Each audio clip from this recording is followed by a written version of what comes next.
JDS ಮುಖಂಡನ ಮೇಲೆ ಮಾರಣಾಂತಿಕ ಹಲ್ಲೆಯಾಗಿದೆ. ದೇವನಹಳ್ಳಿ ತಾಲೂಕಿನ ವಿಜಯಪುರ ಗ್ರಾಮದಲ್ಲಿ ಈ ಘಟನೆ ನಡೆದಿರುವಂತದ್ದು. ಜೆಡಿಎಸ್ ಮುಖಂಡನ ಮೇಲೆ ಮಾರಣಾಂತಿಕ ಹಲ್ಲೆಯಾಗಿರುವಂತದ್ದು. ದೇವನಹಳ್ಳಿ ತಾಲೂಕಿನ ವಿಜಯಪುರ ಗ್ರಾಮದಲ್ಲಿ ಈ ಘಟನೆ ನಡೆದಿದೆ. ಜೆಡಿಎಸ್ ಮುಖಂಡ ಸಾದತ್ ಪಾಷಾ ಮೇಲೆ ಹಲ್ಲೆಯಾಗಿದೆ. ಕಾಂಗ್ರೆಸ್ ಮುಖಂಡರಿಂದ ಮಾರಣಾಂತಿಕ ಹಲ್ಲೆ. ಹನೀಫುಲ್ಲಾ ಸಹೋದರ ಹಮೀದುಲ್ಲಾರಿಂದ ಹಲ್ಲೆಯಾಗಿದೆ.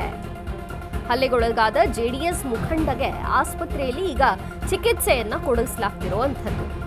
ವಿಜಯಪುರ ಪೊಲೀಸ್ ಠಾಣೆಯಲ್ಲಿ ಈ ಪ್ರಕರಣ ದಾಖಲಾಗಿದೆ.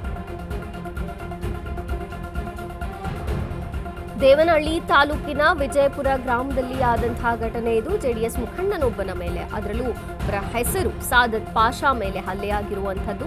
ಕಾಂಗ್ರೆಸ್ ಮುಖಂಡರಿಂದ ಮಾರಣಾಂತಿಕ ಹಲ್ಲೆ ಆಗಿರುವಂಥದ್ದು.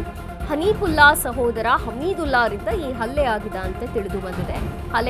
ಹಲ್ಲೆಗೊಳಗಾದಂತಹ ಜೆಡಿಎಸ್ ಮುಖಂಡಗೆ ಆಸ್ಪತ್ರೆಯಲ್ಲಿ ಚಿಕಿತ್ಸೆಯನ್ನು ಕೊಡಿಸಲಾಗ್ತಿದೆ. ವಿಜಯಪುರ ಪೊಲೀಸ್ ಠಾಣೆಯಲ್ಲಿ ಪ್ರಕರಣ ದಾಖಲಾಗಿದೆ.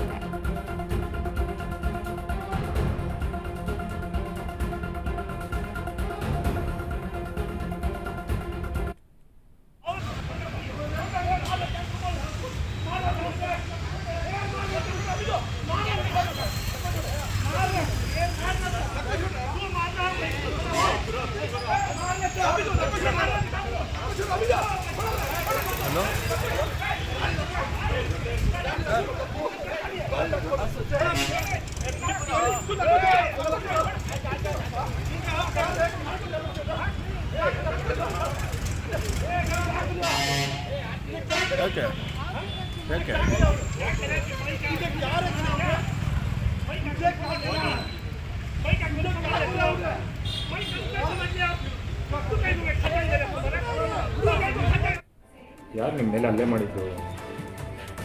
ಪುಸ್ತಕಕ್ಕೆ ಯಾವುದೋ ಕೆಲಸದ ಮೇಲೆ ಪುಸ್ತಕಗಳಿದೆ. ನಾನು ನಮ್ಮ 26 ನಾಗಶಮನಿಗೆ ನಮ್ಮ ಮಾಡಲು ಸಾವಾಗಿದೆ, ಹೋಗಿ ನೋಡ್ಕೊಂಡು ಬಾ ಅಂತ ಹೇಳ್ತಾ ಇದ್ದೆ.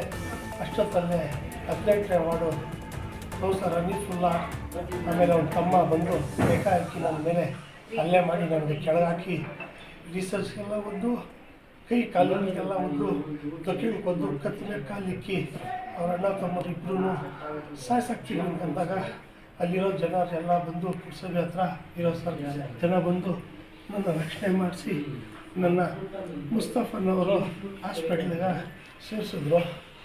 ನೀವು ಸಾಯಿಸಾಕ್ತೀವಿ ಅದು ಬಿಡಲ್ಲ ಅಂತೇಳಿ ಪ್ರಾಣ ಬೆದರಿಕೆ ಹಾಕಿದ್ದಾರೆ. ಸರ್, ದಯವಿಟ್ಟು ಪೊಲೀಸರು ನನ್ನ ಪ್ರಾಣಕ್ಕೆ ಅಪಾಯ ಇದೆ, ದಯವಿಟ್ಟು ನನಗೆ ರಕ್ಷಣೆ ಕೊಡಬೇಕು. ಈ ಥರ ನಾನು ಒಬ್ಬ ಅಲ್ಪಸಂಖ್ಯಾತ ಅಧ್ಯಕ್ಷ JDS ಪಕ್ಷದ, ನನ್ನ ಮೇಲೆ ದೋಷ ಇಟ್ಕೊಂಡು ಈ ಥರ ನನಗೆ ಮಾಡಿದ್ದಾರೆ. ಇನ್ನು ಅಮಾಯಕ ಜನರಿಗೆ ಇನ್ನೆಷ್ಟು ಮಾತ್ರ ಮಾಡ್ತಾರೆ ಇವರು. ದಯವಿಟ್ಟು ನನ್ನ ಪೊಲೀಸರು ಸಹಕಾರ ಕೊಟ್ಟು ನನಗೆ ರಕ್ಷಣೆ ಕೊಟ್ಟು ನನಗಾಗಿ ಅನ್ಯಾಯಕ್ಕೆ ನ್ಯಾಯ ಕೊಡಬೇಕಂತ ನಾನು ಕೇಳ್ತೀನಿ. ಸರ್, ಹಳೆ ದ್ವೇಷ ಏನಾದ್ರು ಇತ್ತು ನಿಮ್ಮ ಮೇಲೆ? ಸರ್, 15 ವರ್ಷ ಇತ್ತು ನನ್ನ ಮೇಲೆ ಬೇಕಂತ ಒಂದೇ ಸಹ ಬಂದು ಹಲ್ಲೆ ಮಾಡಿದ್ರು ಸರ್. ರಿಸರ್ಚ್ ಕಡೆ ಹೊಡೆದಿದ್ದಾರೆ, ನೋವಿಗೆ ತಡೆಕಾಗ್ತಾ ಇಲ್ಲ. ಇಲ್ಲಿ ಧಕ್ಕೆಗೆ ಹೊಡೆದು ವಿಡಿಯೋ ಎಲ್ಲ ಮಾಡಿದ್ದಾರೆ ಜನ. ಅಲ್ಲಿ ನನ್ನ ಕತ್ತು ಮೇಲೆ ಬಿದ್ದೋಗಿದ್ದ ಒಬ್ಬ ಚಿಕ್ಕ ತಮ್ಮ, ಇವನು ಎಳೆಯೋದು ಹೊಡೆಯೋದು ಹನೀಫುಲ್ಲಾ ಕೌನ್ಸಿಲರ್ ಸರ್.